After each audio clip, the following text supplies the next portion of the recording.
Oh, My name is Rima Neshashimi, and I'm founder and president of Global Hope 365. My name is Dr. Estera Borska, and I am the CEO and founder of Teach, Train, Transform International. And together, we created this show to bring awareness about child marriage, human trafficking, and how to prevent future victims and help people move from trauma to hope. This podcast will air every first and third Tuesday of the month here on OC Talk Radio. All right, so let's get to our first featured guest, Dr. Caroline Heldman. Welcome. It is so good to be here. Thank you both for hosting this. Sure. How was the traffic coming all the way from the valley? It wasn't bad at all. All right. Nice. We love the Welcome. OC. We're excited that you're here. Yes, we sure are. So, Carol and I have known each other now for a while. A mutual friend has introduced us to each other.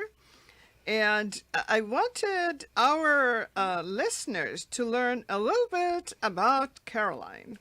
She's the program chair at Occidental College, co-founder of Stand with Survivors, a political commentator on CNN and CBS, and many, many more. And Caroline, we'd love to hear from you about what the other things that I didn't say, because we want them to learn from you. Well, you know, a lot of my, I would say volunteer work is around survivor advocacy. So Stand with Survivors, we are a national network of survivor activists. We actually are a little global. We have some folks in France and the UK, but survivor activists who show up for survivors in the courtroom and beyond. And that means that we do media preparation and training for survivors who are going up against maybe high profile or celebrity rapists. We also show up in the courtroom and provide survivor support while survivors are going through trials. And we pass legislation, policy. Our first big initiative was to abolish the time limit on prosecuting rape in California, so SB 813, and that was almost 10 years ago now. And since that time, we've worked on about a dozen major pieces of legislation. We view California as like the petri dish. If we can get it done here, then we become the gold standard for the rest of the nation. Absolutely. Can you tell the listeners more about that bill that we passed? Yes. So you're thinking of AB 218, I'm Right. guessing. So AB 218 was a bill that a coalition of survivor activists worked on, and it opened a look-back window. So folks might not know this, but in the state of California and every state in the union, there are time limits on when you can come forward with rape or allegations of rape. And in California, it used to just be a few years. Now it's abolished. But let's say that you experienced sexual violence 2 decades ago.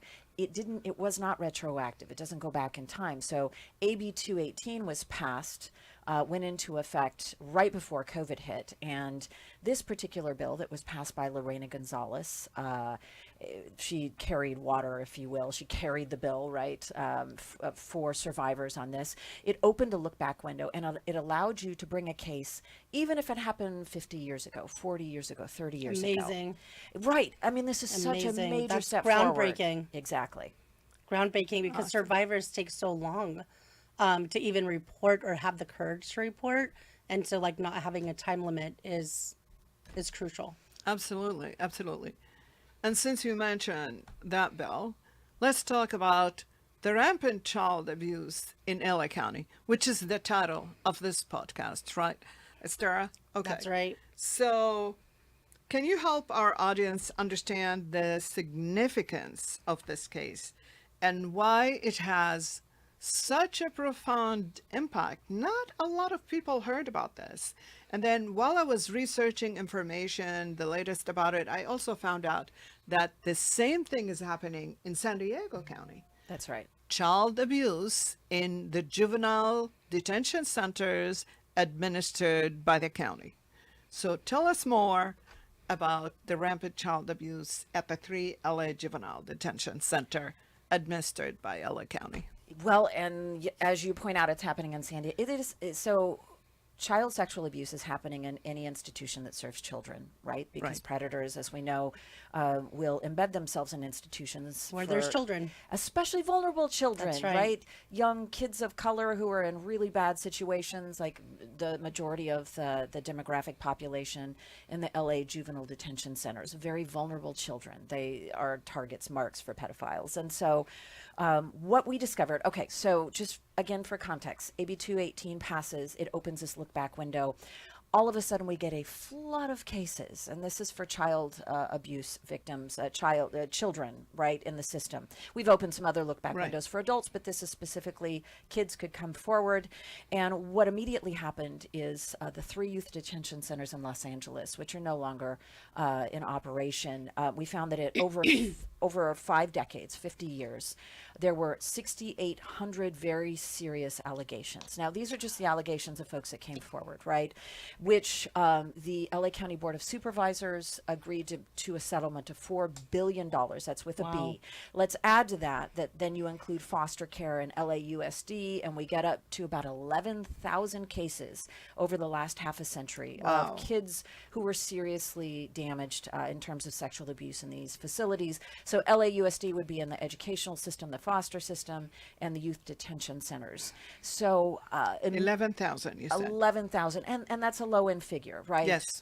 It's These just, are the people who came forward. that's right. After many, many decades.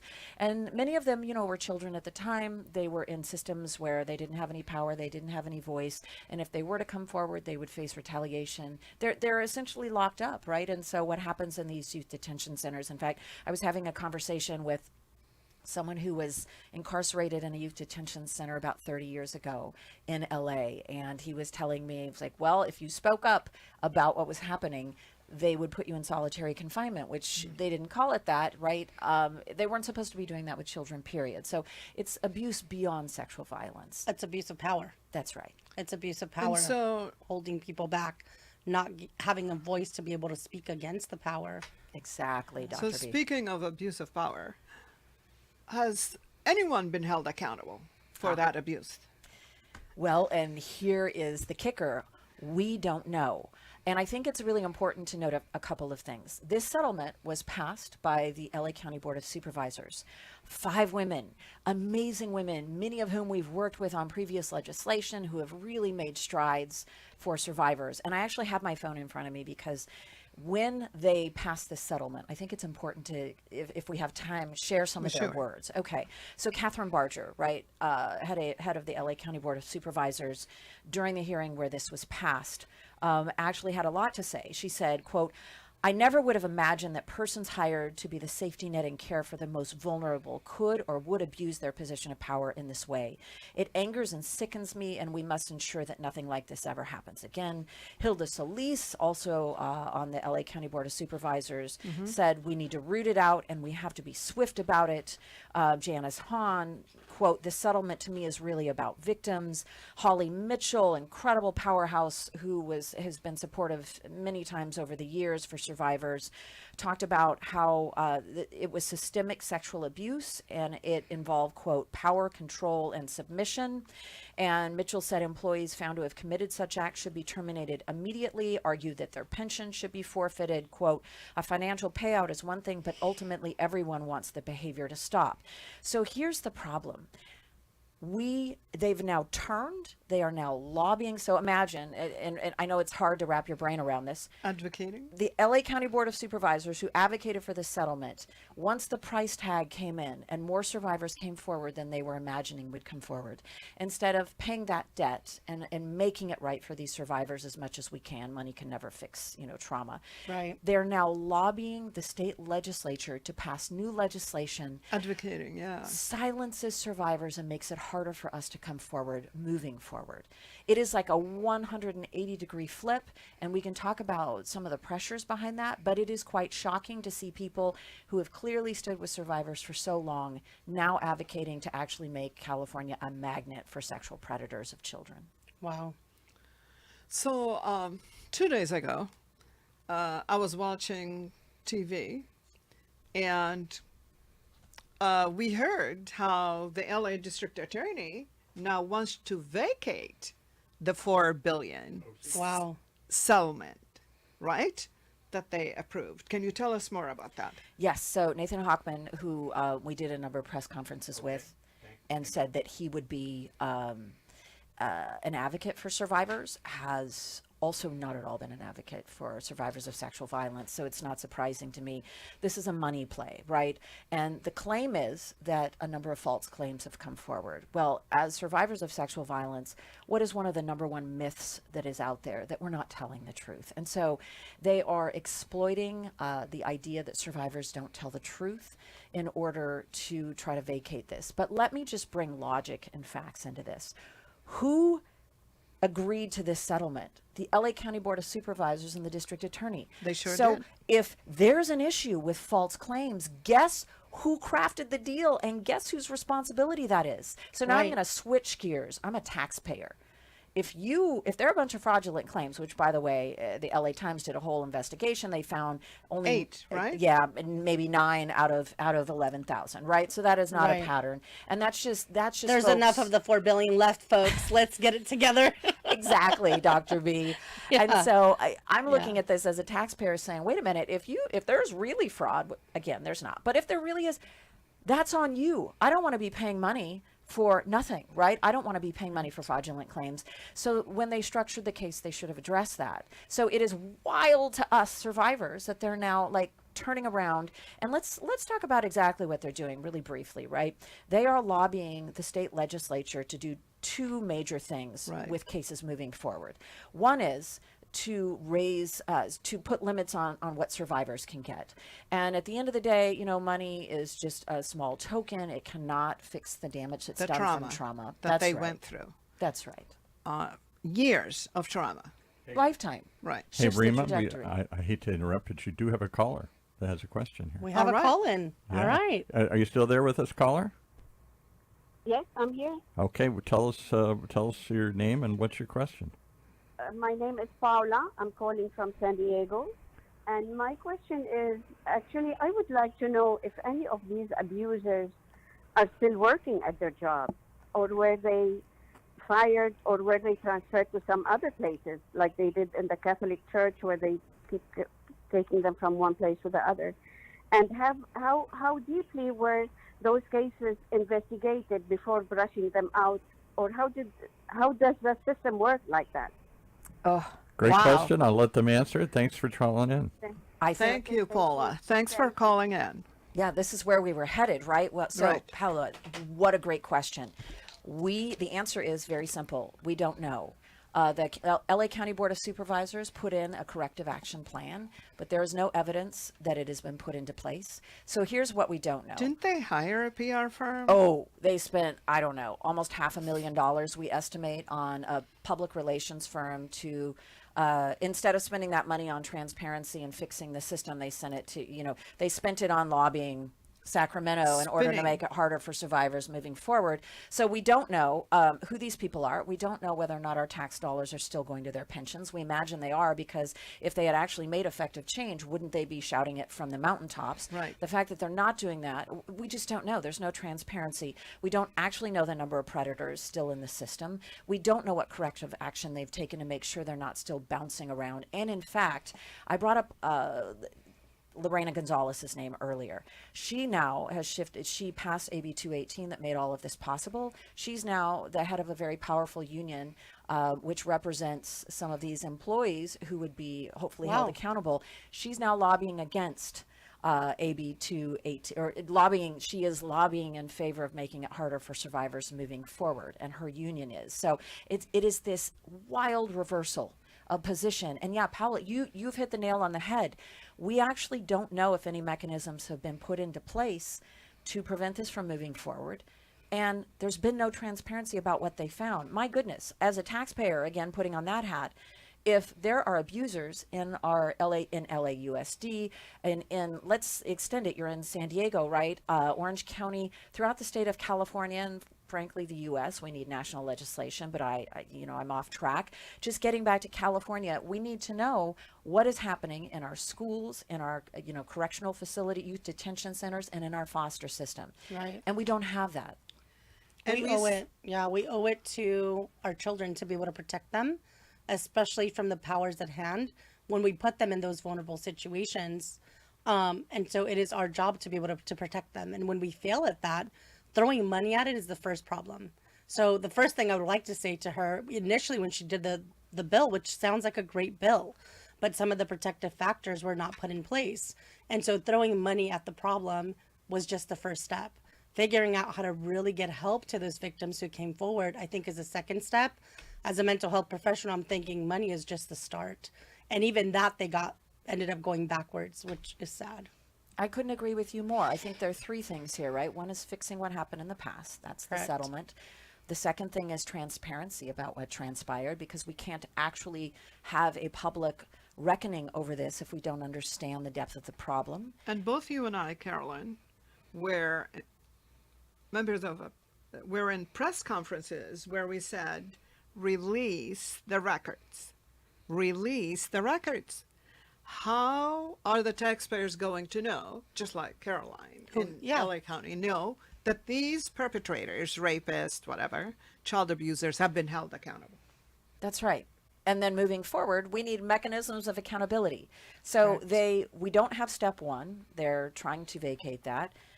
No step two, transparency. No step three, mechanism of accountability. So our public officials are absolutely failing us. And these are some of the most, wonderful feminist, pro-survivor women leaders that we've had. And so I talked a little bit about the fact that they're trying to cap the money, but the second thing is the most troubling. They are trying to, the LA County Board of Supervisors and others, the unions, for example, are lobbying Sacramento to raise the standard for bringing new cases forward. So the current standard Which is cases in public facilities. That's Yes. right. It could be schools, foster care, youth detention, any public facility, coaching that's state funded, local. So anything that is a state institution serving children, what they want to do is raise it from preponderance of evidence, which is more likely than not that it happened. So it's about 50% plus a scotch, up to clear and convincing, which is 75%. Now, it might sound like, well, that sounds reasonable, except in these sorts of cases, it's not. Obvious, there's very rarely physical evidence, right? Because the physical evidence tends to look very similar to, you can't tell consent from physical evidence. So our rules of evidence mean that these cases are really hard to have that level of evidence for. And what will happen if this goes into effect is it'll be the first state in the nation that has a higher standard for proving sexual violence in state institutions than in private institutions, for example. It will be the only state in the union that has such a high standard. And if I'm a smart pedophile, and they do tend to be pretty smart, I'm a perpetrator, I am going to be drawn to California because I know that accountability will be virtually impossible. Yeah, that's awful to think about. And the fact that I think a part that I keep going back to that feels the most heartbreaking for me is the fact that besides the accountability, there isn't any avenues for healing for these people. And if you truly understood trauma and you truly understood like sexual trauma even, you would know that most people are in denial and have a really hard time coming forward, not the opposite way around, right? So most people are not going to say this happened to me unless it happened, right? It's a type of abuse that is most reported and usually 90% true. And it's because it's very difficult to say that. So if someone is coming forward to say that, most likely there's a lot of depth, a lot of hurt, a lot of pain there. And having to admit that is hard within itself, especially against power, no matter how many years has gone by. So the fact that there's no justice, but also like being accused of lying is also a really hard thing, and reporting child abuse.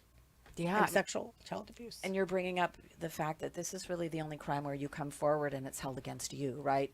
Like it's the only crime that There's I so know much of. shame around it. Yep. The victim's put on trial in the trial of public opinion. Your friends, your family, the exhaustion from, just coming forward, you tend to get blamed and shamed, and what were you doing that, what load of responsibility do you hold? And I can't imagine going up to somebody who is, had their house broken into and grilled them on what their responsibility was. I mean, this is a crime we treat very differently. And you're so right that we know that when someone comes forward, according to the FBI's own stats, 92% of the time there is corroborating evidence. So Right. at most, false reporting is 8%, but it's probably much smaller than that. And then we know that when two people come forward to report the same person, it goes up to almost 100. It's 99 point something percent, right? And Correct. so the idea that false reporting is common is ludicrous. We all know what happens.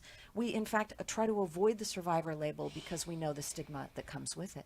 And But it's a let's pattern. get back to, I just want to emphasize that, let's say with the 8,000 cases, is it 8,000 or 8,800 from the 3 LA juvenile detention center? 6,000. 6,000. Thank you for the correction.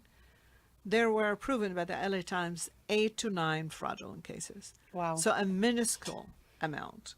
And so my question to you now, Dr. Heldman, is how can we and the audience help you and the survivors to bring their voice forward? What do we need to do to make sure that their voices are heard and that accountability is still investigated and implemented, right? And the records are released? Because in the other very public case, the Epstein case, the demand was release the files, release the records, release the records. We need these records to be released. So what can we do and the public can do to help you and your work and the survivors? And that's a great question. And I know so many who are listening are thinking, what action can we take? So many things, but let's keep it simple. Rima and I are on the front lines where we are going to protest around this. We have protested outside of members' offices who've been trying to push this draconian rollback of survivor rights in Sacramento. So the first thing you can do is you can contact your assembly member or your senator or both and tell them to oppose the efforts to roll back survivor rights. There isn't a specific bill number. I mean, it's actually pretty shady. It's being done behind the scenes, but tell them to stop this effort. They will be fully aware of what you're talking about. Right. The second thing you can do is show up at the join us, Stand with Survivors, and the California Survivors Coalition, which is a network of survivor activist organizations in the state, including Rima's organization.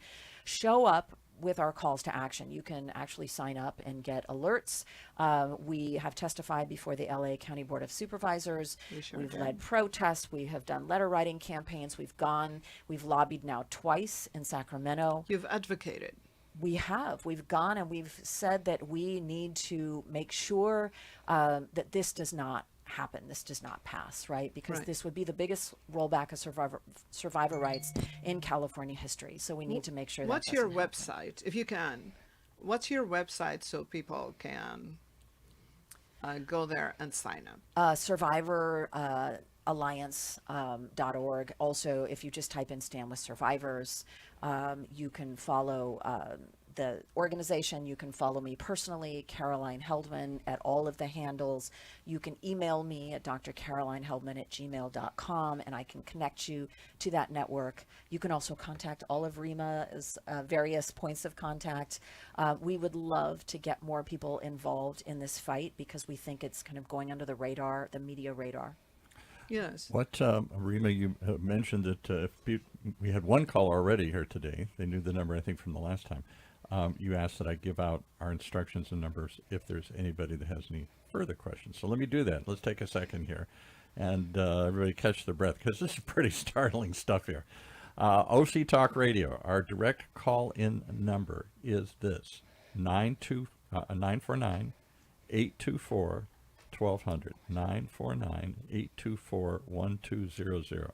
824 just happens to be UCI, so if you can't remember 824, remember UCI. 949-824-1200. Now, unfortunately, it's just me. So if 3 people or 300 people suddenly call, I can only answer one, and the other ones will all go to voicemail.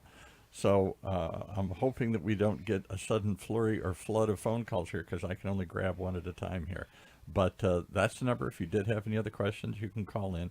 And next time we should come up with some other ways like tweet Yeah. or text or We other stuff. actually do have other ways, don't we, Zena? I think you have one of your associate assistants here. What, Right. If they want to just, is there a way they can text in a question or someplace they can? They can email. They can text. We're on Instagram. And Facebook. Yeah, So- Instagram and Facebook. And what are those?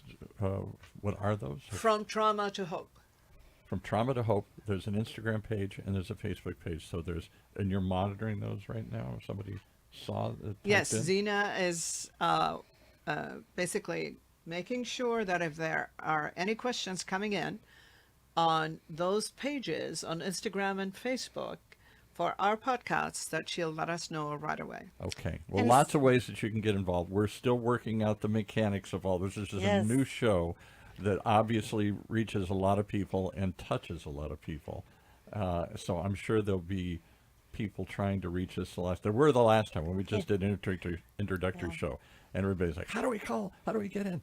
We're working on that. But for now, you can call that number or you can go text through those. Yes, we also have pages. an email. We'll create an email that There you go. we'd love to do a great write-in because I feel like there's so many stories, and what Rima and I really, our vision for this show is really to create a place where people can write in their stories, where they can share their deep felt secrets and things they want to heal from, and what they can bring to the table for us to really talk about and discuss, and the type of speakers that we can bring on, the things that we want to be able to tackle and really help people grow and heal.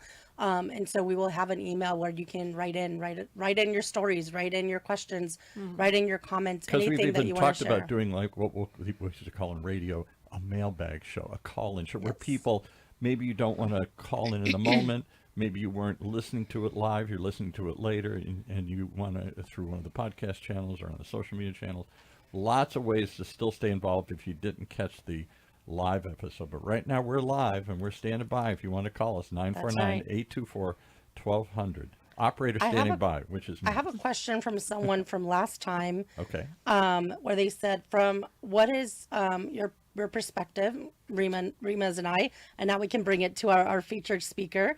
What are the greatest barriers that prevent survivors from healing, and what needs to change so that more people can access the support, the safety, and hope they deserve?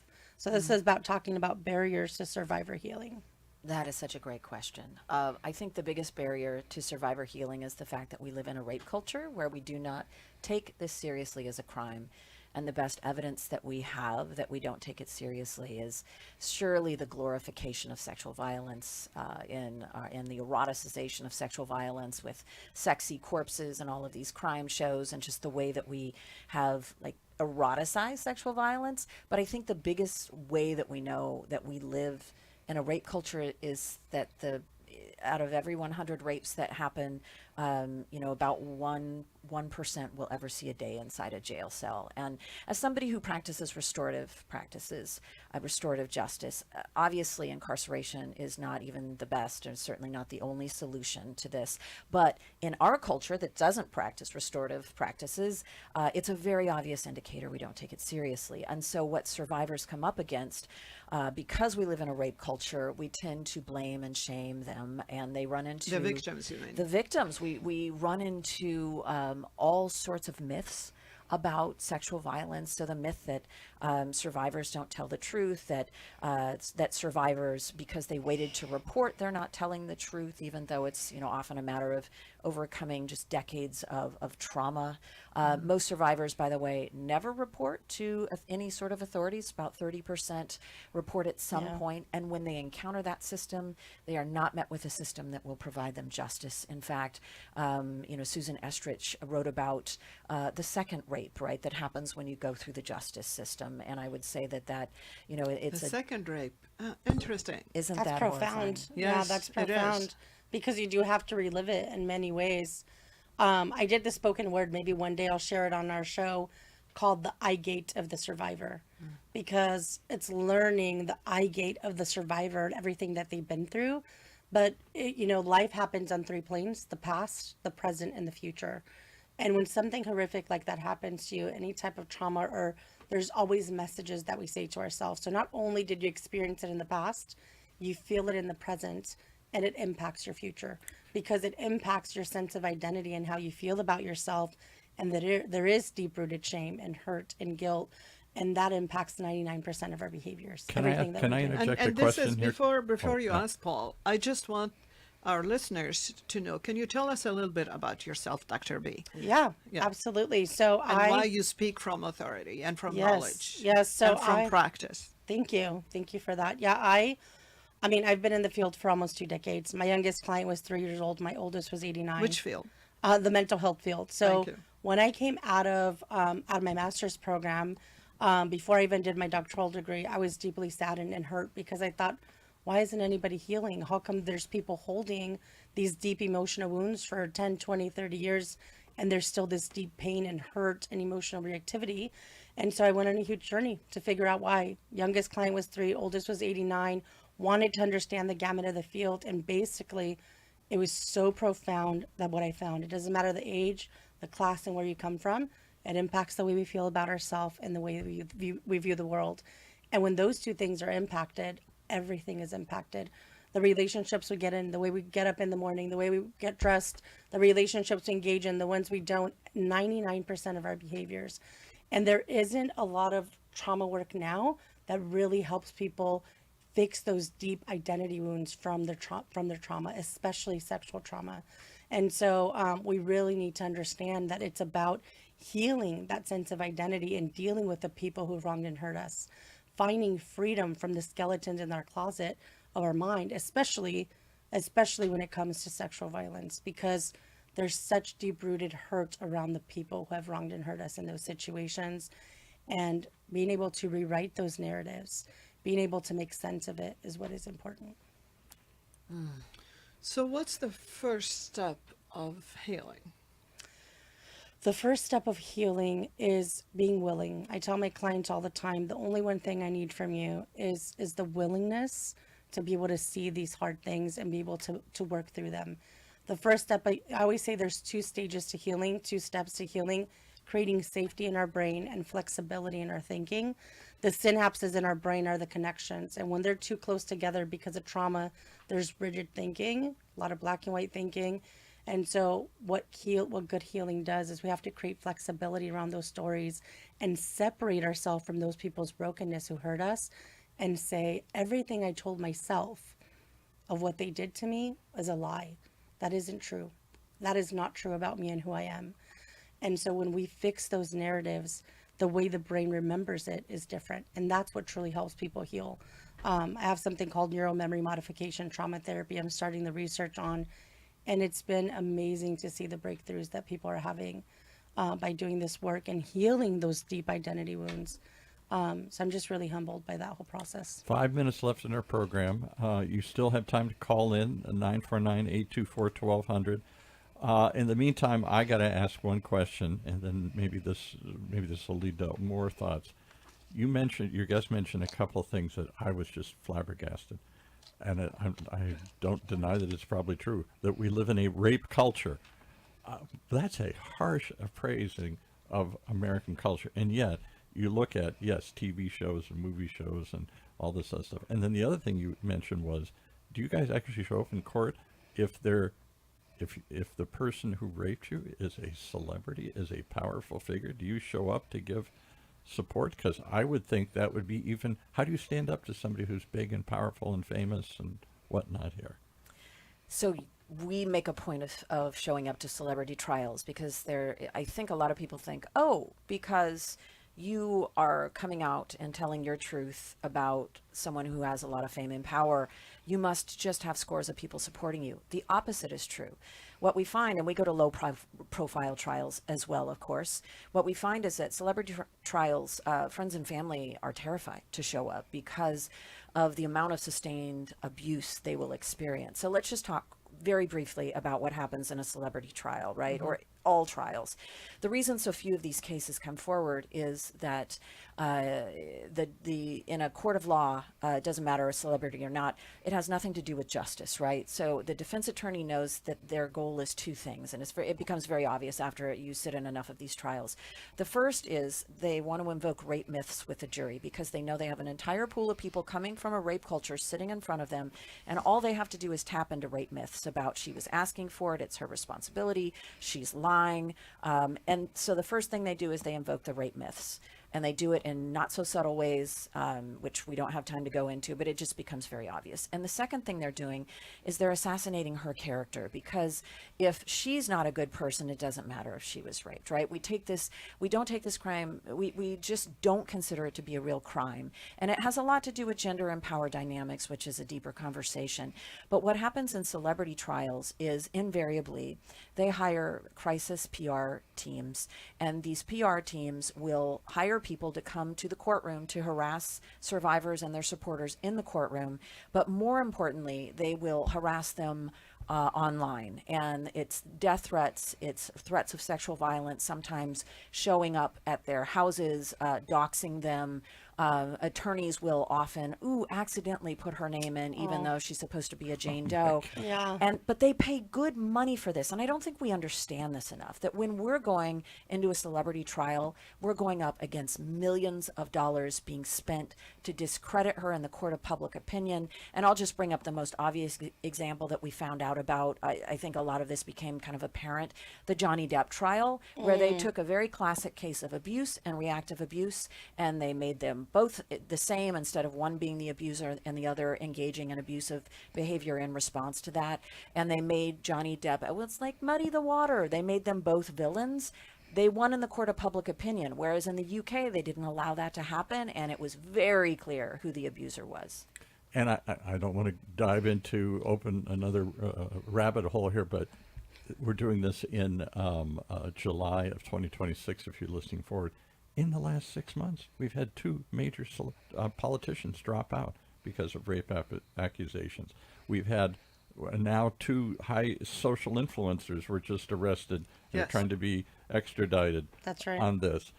It's not like this doesn't happen a lot. Why? What is it about? You would think celebrities would do everything they could to stay away from this kind of image, and yet there seem to be too many of them perpetrating this. Is that because they feel like they can get away with it? They can do anything? Money doesn't buy healing. It buys a lot of things. It does Right. not buy healing. But Hurt when you're people, in a hurt people. place of power, you think you're immune to Right. That's what persecution. I'm wondering. Yeah. Yeah. And the other thing, what I wanted to say about the rape situation, right, is that the younger generation is watching porn. And they go from regular porn to more violent and violent porn. So they think what they see, and there's research, a lot of research lot. about that. Our kids are watching porn. And the research indicated that had led the women or the girl or the young girl's side from not reporting that because they think this is normal, from not reporting rape because they think it's normal. And from the male side, they think, yes, that's the way to do things because they're seeing it, so they think it's normal. So we need to address that angle too. And I know a few speakers, featured guests that we can have here that can talk about this and the effect of porn on the mind and the actions of the younger generations Well, here in the clearly- U.S. and globally. Absolutely. Clearly, you've given us food for thought and perhaps a tease at the next shows coming up here. I'm telling you, this is not something that can be covered once, and it's startling for me as a man listening to this and saying, do we really live in a rape culture? Is this how we're all raising our children and my grandchildren, all this stuff, to accept this, to view this as normal through all the things that you've discussed here, watching celebrities, watching porn, watching people get off get off meaning they didn't get prosecuted and stuff here, get off. Right. Get away with it. Get away with it, right? Yeah. Unbelievable. All right, we've got to wrap up here. Let's Right. go around the horn. You have one more comment you said here? No, I don't have a comment, but I wanted to thank our featured guest here, Dr. Caroline Heldman. Thank you so much for being with us. I'm Reema Nishibi, founder and president of Global Hope 365. And I'm Dr. Borska, Teaching Transform International. And listen, when I say round the horn, let's go around one more time and give everybody a chance to plug how to reach you and to continue this conversation. We'll start with Reema here. How do they reach you if they want to learn about the work you do at Global Health 365? So you can go to globalhope365.org.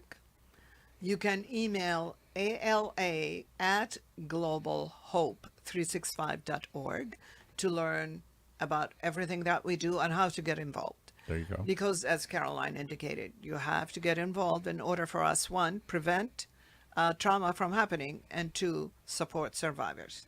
That's right. And you, Dr. B, works on more of the hope end here. That's right. You can reach me at esteraborska.com. I know more about my work and would love to answer any questions you have. And like we said earlier, we're going to make a Trauma to Hope email where you can send us your stories, your questions and comments and concerns. So it's all in one place that we can address during our shows. And your guest, how do they, if they want to support, and if they want to learn about the work you do and support it in some way, shape, or form? Are you looking, and what are you looking for? Are you looking for just awareness? Are you looking for dollars in donation to continue the work? Are you looking to advocacy, to, you mentioned all these bills and things going through. How should people get involved in what you're doing beyond just waking up? We're not asking for donations, but we're definitely asking for people to participate in the process. So survivorsactionnetwork.org or Dr. Caroline Heldman, so Dr. Caroline Heldman at gmail.com. Wow. Well, Thank you I so look much. forward to hearing more about this. It's an eye-opening conversation here. Thank you so much for joining us here today. And we'll see the next one in a couple weeks here. Thank you, Paul. Thank you.